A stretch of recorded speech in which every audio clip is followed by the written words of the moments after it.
Lokvani news network, बातमी मागची बित्तम बातमी। उमदी तालुका जत येथील जिल्हा परिषद प्राथमिक मराठी शाळा नंबर 1 च्या खेळाडूंनी केंद्रस्तरीय क्रीडा महोत्सव 2024 मध्ये जनरल चॅम्पियनशिप विजेता होण्याचा मान पटकावला।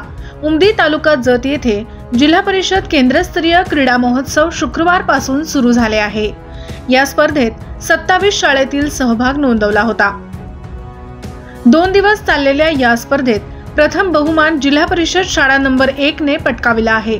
या विजयानंतर पालक व नागरिकांनी अभिनंदनाचा वर्षाव केला।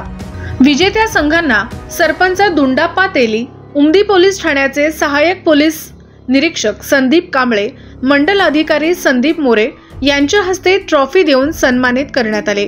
यावेळी मच्छिंद्र इम्मनवर, मुख्याध्यापक सुरेंद्र सोनवणे, सहशिक्षक प्रकाश भणमुखे, भिलू राठोड, नलनाथ सातपुते, सर्व शिक्षक व शिक्षिका, शालेय व्यवस्थापन समिती अध्यक्ष रमेश हुन्नूर, उपाध्यक्ष तानाजी मोरे, सदस्य अप्पा भोसले, प्रकाश पवार, रमेश कोरे, दिनेश शिमगे सह गावातील प्रतिष्ठित नागरिक उपस्थित होते।